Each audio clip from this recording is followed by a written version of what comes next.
So, after the high-level information we got yesterday for fixes and changes coming out of the Battlefield 1 beta that will be implemented into the final game, today we got some more specific fixes detailed by one of the dev team. The medic was a class that many felt needed a lot of work from the beta, and I was included in that group of people, not least of its issues being the lack of a revive icon, a key and extremely important part for the class, and it left many players dead on the ground simply skipping to the respawn screen. That, along with a few other things, have been changed, and we'll be diving into those in today's video.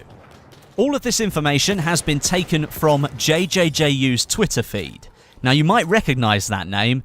That is the Twitter handle of Julian Manilov, who is a developer over at DICE LA, and those guys are helping DICE Stockholm get Battlefield 1 ready for its launch day.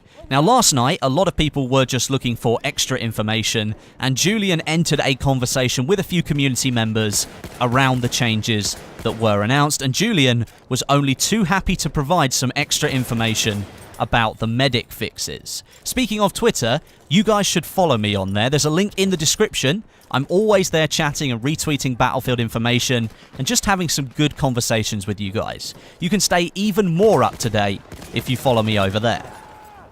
First up, we're going to talk about the syringe, the actual gadget the medic can use to revive people in Battlefield 1. This was the gadget during the beta that barely anyone received use of, and it was one of DICE's top fixes to sort out for the final release.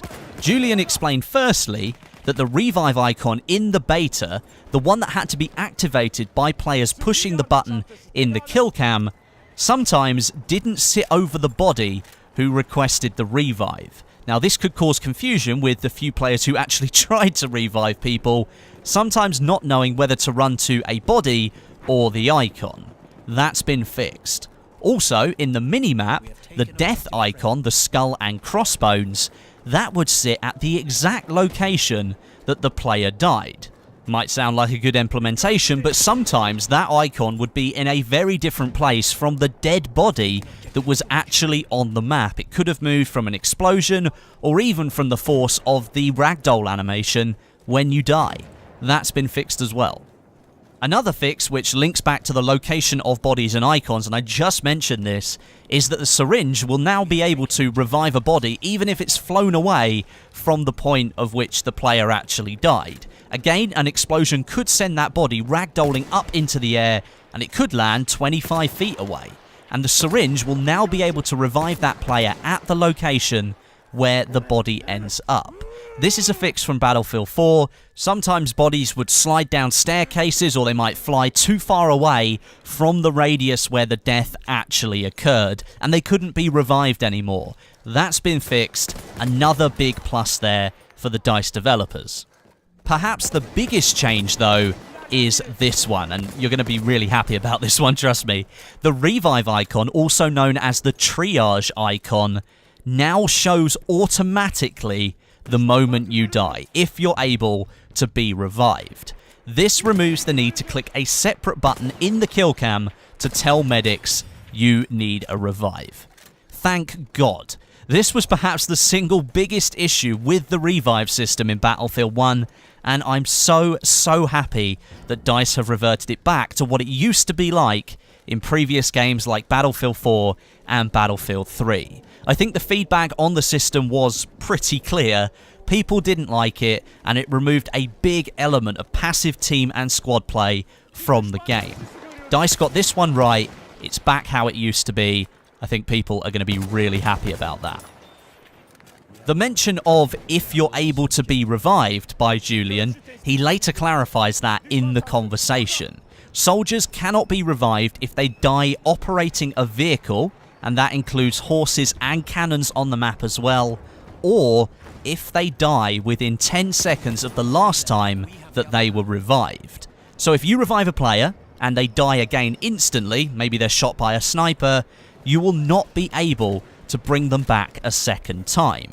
If you revive someone, they get up, run for cover, and then die 20 seconds later, you can go over and revive them again. The key thing here, if there's a revive icon, you can run over and revive them. If the revive icon doesn't appear, then you're not going to be able to revive that dead body.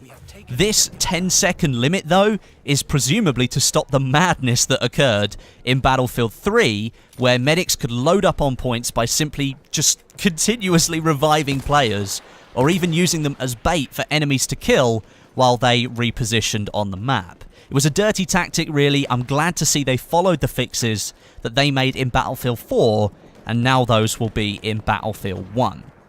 One extra point to note from this medic revive change, you can now no longer revive the elite classes. So Flame Trooper, Sentry and Tank Hunter, you can no longer revive them. All of those will now be a single death class, meaning if you die, you'll be sent back to the spawn screen and you'll need to spawn in as a normal soldier again. This will prevent the elite classes from just bossing the map, people getting revived by medics and then just carrying on. I think we can all agree those elite classes, specifically the Sentry and the Flame Trooper, were extremely powerful in the right hands. Just to clarify, because I thought about this in my head, the elite classes will respawn on the map after a timer is completed so other people can use them. It's not just a single use class and then it's not available for the rest of the round. It just means you cannot be revived as one of the elite classes anymore. Now that is a lot of fixes just for the medic and their revive mechanic.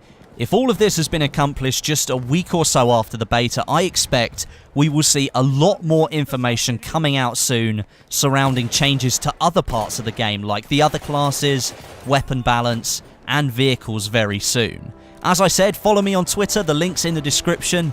I'm always there talking to you guys about Battlefield and talking to the developers as well.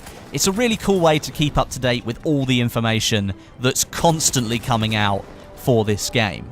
As always though, if anything new does come out, whether it be news, content, anything really, you know that I'm going to be all over it and you can expect videos to drop here on the channel. I've got a busy few weeks coming up. I'm wondering if you can guess what I'm doing.